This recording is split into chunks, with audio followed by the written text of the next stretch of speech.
Spider-Man, Spider-Man does whatever Spider can. What is up, everyone? My name is Zach, and I'm bringing you guys a ranking list for the worst to best Spider-Man films. And yes, this will include Spider-Man Homecoming, because if you haven't been on my channel, well, I have seen Spider-Man Homecoming. I have a review if you guys want to check it out. But let's get down to this. Down at number 6 is being the worst Spider-Man movie.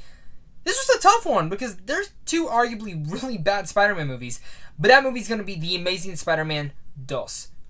The reason I say that is because The Amazing Spider-Man 2 came off of actually a very surprising good reboot that I actually enjoyed. You have Andrew Garfield and Emma Stone, who were both phenomenal. Great chemistry between both. I thought Andrew Garfield did a great job as Spider-Man. He did something different than Tobey Maguire did, and that was great to see. And you had Jamie Foxx coming in as Electro, Dane DeHaan's in here. You have a lot of great elements into this film.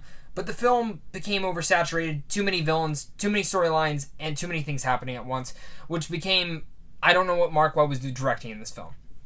This, to me, is pretty much the Batman and Robin of the 2000s, because for me, the problem with this film is Dane DeHaan's performance as Green Goblin was totally rushed, horrible, and just Dane DeHaan, I really like the actor, but he just was not Green Goblin. And then you also have Rhino, played by Paul Giamatti, which was totally forced into there for the Sinister Six. Just horrible. Just plain awful. Just did not need to be in there. And then you also have Jamie Foxx giving his Riddler impression. Yeah, I said Riddler because he pretty much was the damn Riddler in this film. He was not Electro. And Electro, for me, he's one of those B-level Spider-Man villains, but could have been elevated to a different position, given Jamie Foxx being a really great actor. And it's just the direction he was given and just wasn't great. But I will say Electro, I thought looked pretty cool, but he just doesn't make up for the film itself. Spoilers, Emma Stone and Andrew Garfield are the best film in this. And I'm not saying of when they were Spider-Man and Gwen Stacy. I'm saying when he's Peter Parker and Gwen Stacy. Their chemistry is fantastic in here as always, and they're the only redeeming value of even watching the movie again. Coming in at number 5 is going to come to be Spider-Man 3.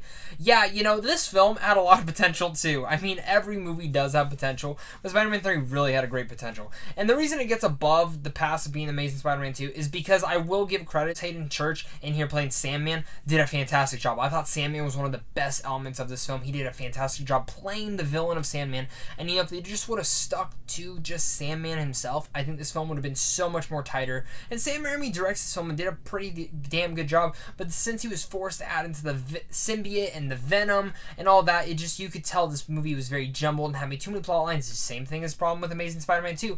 You hearing this, Sony? Spider-Man Homecoming 2, please don't do this. Yeah, Venom looked cool, but it doesn't mean he was a great villain. Venom was poorly portrayed by For Grace. I mean, it's just the direction he was given. It was too rushed. Venom did not need in the film. And of course, James Franco's turn into the Green Goblin, his suit, who looked like this badass Point Break dude, just didn't need to be in there. Just dumb as hell. And of course, Tobey Maguire's in here, and we all know the big scene in here that people like to make fun of, and that is the damn emo dancing scene.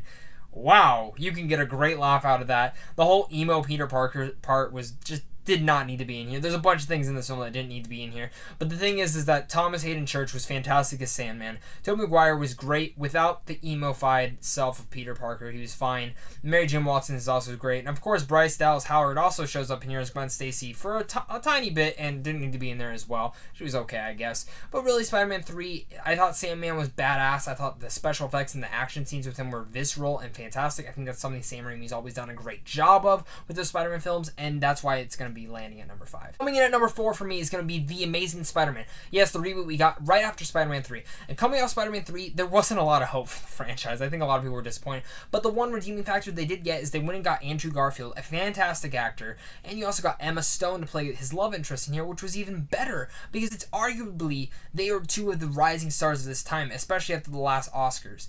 And for me, I know this was way before the last Oscars, but for me, I really liked his portrayal as Spider-Man. He very much surprised me, and even at the time, I thought he was better than Tobey Maguire. I thought he brought it to the role, and I liked that. I thought he was more comedic, and he had those lines. And yeah, Tobey Maguire had those too, but Andrew Garfield really stole it. I thought the chemistry between him and Gwen Stacy were just fantastic. I thought it was better than anything Mary Jane Watson and Spider-Man ever had in the original Sam Raimi films. But the thing about this movie is that I think it over-relied on the CGI, and I don't like that. I don't think the CGI holds up as well. I actually hate the suit that they used for The Amazing Spider-Man. I think it looks dumb. I know it makes a little bit sense with the goggles goggles and stuff, but I thought even the Amazing Spider-Man 2 had a better suit than this one. But I know they kind of wanted to go a little different than obviously the Sam Raimi ones, which was fine, I get that, but I didn't like the suit. I thought it was okay. But I think they brought the comic element of having the web shooters actually be mechanical and not organic. And just overall, like, the villain that they put in there. I like the Lizard. I like how they brought him into here because we haven't seen the Lizard yet, which was really cool. And I like when they do stuff like that. Of course, grabbing the director for 500 Days of Summer and bringing him in here, he brought a sense of style to this film. And I think he really focused on those romantic elements of the film.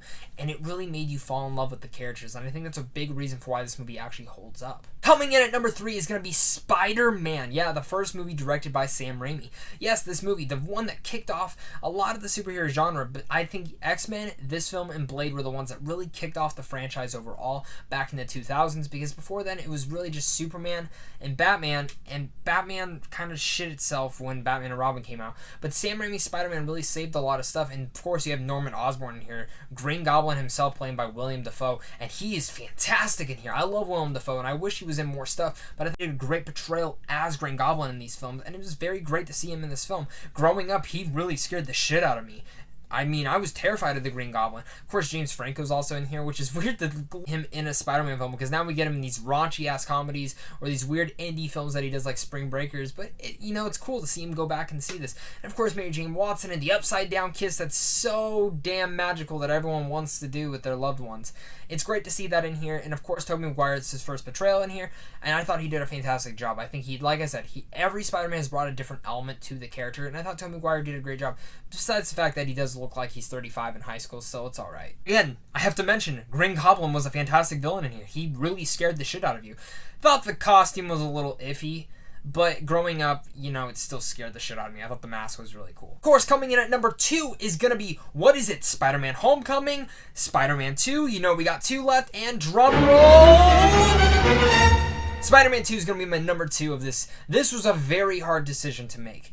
And I say that because I had to rewatch Spider-Man 2 twice just to see if I was really sure that this was under Spider-Man Homecoming.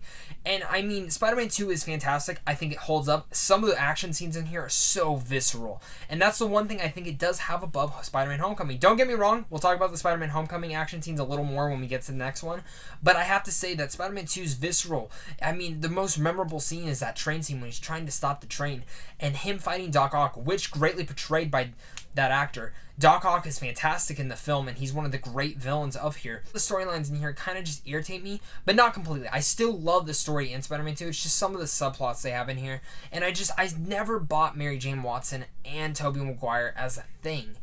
I don't know what it is. I could never revolve myself around them. Maybe it's because I've seen Andrew Garfield and Emma Stone now that it totally mind boggles me, but I just never believed in it. But Spider-Man 2 really is a fantastic film as well. It is the best Tobey Maguire film, and it's the best Sam Raimi film in my opinion. I thought Sam Raimi directed this film to hell, and really the CGI still really holds up in this film. I was surprised to have seen that, and it's just overall a very great film. I don't have a lot of bad things to say about this film, but Spider-Man Homecoming, let's get into that now. Like I said, my number 1 is obviously going to be Spider-Man Homecoming. Like I said, I had to rewatch Spider-Man 2 because I had to make sure that this was my number 1, and it is. Spider-Man Homecoming, no spoilers here, but it's a fantastic film itself. I was very shocked to see how much fun I had with it and how great the story was and the integration with the Marvel stuff. I did think the Marvelverse stuff could have been a little bit better in there if I had any cons with the film, but besides that, I think the film's perfected to a point. I think John Watts directs the hell out of this film, did a fantastic job as there. I think Michael Keaton is arguably one of the best Spider-Man villains ever. You're actually terrified of the Vulture, and the Vulture, like I said, is kind of what Electro was. He's a B-rated super villain, and he's one of the least forgettable Spider-Man villains. I mean, it's kind of like Jamie Foxx. This is what Jamie Foxx should have done for Electro, but Michael Keaton did such a fantastic job. At first, I was a little iffy when I started watching him. I was like, ugh, this is just Michael Keaton playing the Vulture. But he got into the role, and he was fantastic. And when you see Spider-Man Homecoming, you're going to understand what I'm saying about the character. Of course, Tom Holland is my favorite Spider-Man. I mean, to God, he's my favorite.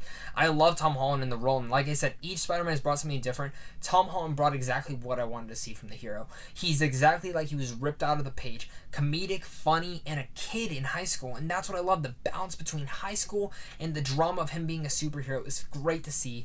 Iron Man, he's not in the film for that much, but he does a great job in there, of course, and his best friends in here are so fucking great. I love the humor they all have with themselves, and it just really reminds you of high school. I mean, everyone went through it, and it was great to see that. You know, Spider-Man Homecoming is really a knock out of the ballpark, and I think Sony and Marvel did such a fantastic job joining together to make this film, which is a John Hughes with some great action in there. And really, the great action, it's not as visceral and not as gritty as I would say Sam Raimi's are, but that's not a thing. It's Marvel action. It's what we've seen. I think that's the only thing that really holds it back. But at the same time, the film sometimes doesn't even feel like it is a Marvel movie. Sometimes it feels like it's in the Sony universe, because some of the jokes in here are pretty rough, and they're more adultish than I would think a Spider-Man film would have been.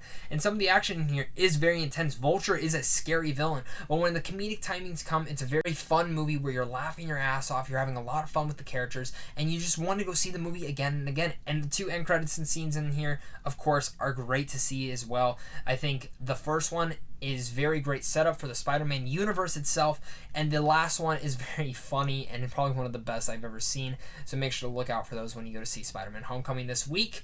Guys, that is my ranking of all the Spider-Man films. What did you guys think? Did you like this and you want to see more? Make sure to like and subscribe. You'll get notified when I do make videos. I'll also be making a Spider-Man Homecoming spoiler review this week and this weekend, so look out for that too. I'm really excited to actually do that because I'm, like I said, big Spider-Man fan here, but I actually do want to do a spoiler review. I know I say I'm usually going to, but this is a movie I actually do want to talk about after I see it again Thursday night, so we'll probably get that around Friday or Saturday. I'm also doing a Q&A, so look out for the Q&A. I want you to put some questions down below. If you have any questions for me, DM me on Twitter. I love talking about questions. I love answering people's questions. It makes me happy. It can be really about anything. Movies, television, my personal life. You guys really want to know about that. But I love all that. And of course, I want you guys to leave down below what is your ranking of every Spider-Man film. If you haven't seen Spider-Man Homecoming yet, which I'm assuming a lot of you guys haven't, make sure to just come back and put it in or edit your post after you've posted. And I also want to hear who's your favorite Spider-Man. Tom Holland, Tobey Maguire, Andrew Garfield. Mine's obviously Tom Holland, but I know a lot of people can put a great reasonings for why Andrew Garfield or even Tobey Maguire are their favorites. I don't know how to rank it, but I know Tom Holland is my favorite. But other than that, guys, I hope you guys have a happy 4th of July, and thank you guys so much for watching this. I really do appreciate it.